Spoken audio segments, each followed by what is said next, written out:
नमस्कार दोस्तों। विजयादशमी और दशहरे में क्या अंतर है? इससे पहले आइए सुनते हैं विजयादशमी की कथा। आश्विन शुक्ल दशमी को दशहरा कहते हैं। यह त्यौहार भारतवर्ष में मनाया जाता है।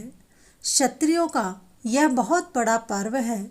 शारदीय नवरात्रि, विजयादशमी और शरद पूर्णिमा ये तीनों पर्व आपस में जुड़े हुए हैं। इस दिन प्रातःकाल देवी का विधिवत पूजन करके विजयादशमी को विसर्जन तथा नवरात्रि को पारण करना चाहिए। इस दिन विधि पूर्वक अपराजिता देवी के साथ साथ जया तथा विजया दोनों देवियों का पूजन का विधान है। शाम के समय में दशमी पूजन तथा सीमोल्लंघन का विधान है। भारतीय वर्ष में कोने कोने में इस पर्व के कुछ दिन पूर्व ही रामलीलाएं शुरू हो जाती हैं। सूर्यास्त होते ही रावण, कुंभकर्ण तथा मेघनाद के पुतले जलाए जाते हैं। इस पर्व को भगवती के नाम पर विजयादशमी कहा जाता है। साथ ही इस दिन भगवान श्री रामचंद्र जी ने 10 मुख रावण का वध किया था। इसलिए भी इस पर्व को विजयादशमी कहते हैं। प्राचीन काल में राजा लोग इस दिन अपनी विजय की यात्रा आरंभ करते थे। वैश्य अपने बही खातों का पूजन भी इसी दिन किया करते हैं।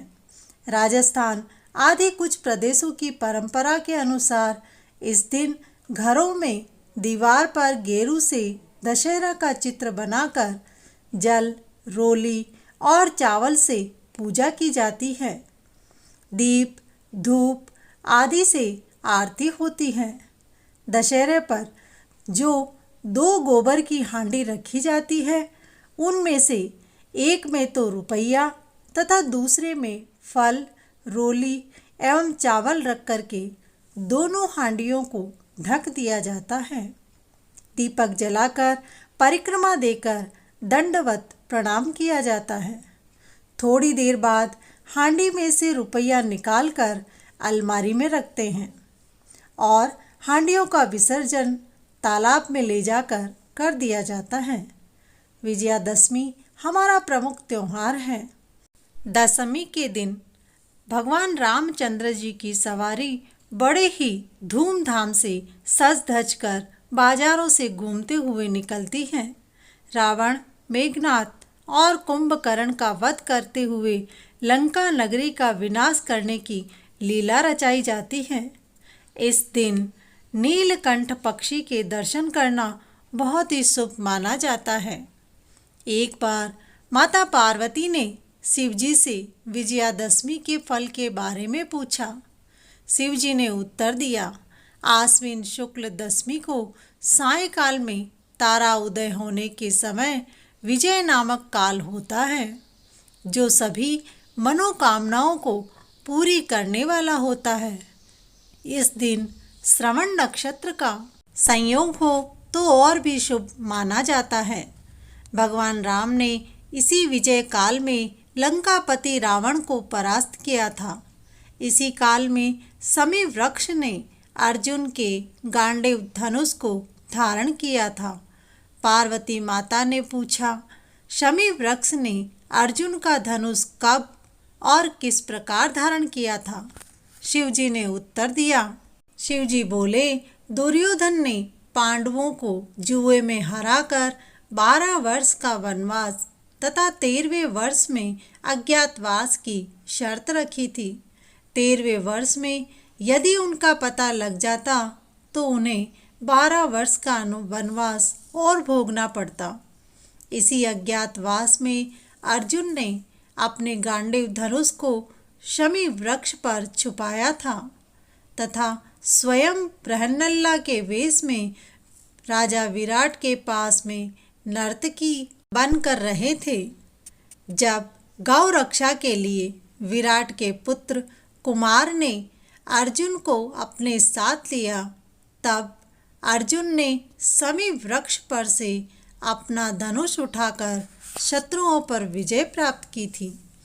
विजयादशमी के दिन रामचंद्र जी ने लंका पर चढ़ाई करने के लिए प्रस्थान किया। उस समय शमी वृक्ष ने रामचंद्र जी की विजय का उद्घोष किया था।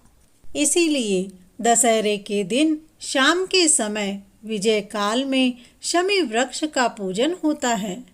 एक बार राजा युधिष्ठिर के पूछने पर श्री कृष्ण ने उन्हें बताया कि हे राजन, विजयादशमी के दिन राजा को स्वयं अलंकृत होकर के अपने दासों और हाथी घोड़ा का श्रृंगार करना चाहिए तथा गाजे बाजे के साथ मंगलाचार करना चाहिए।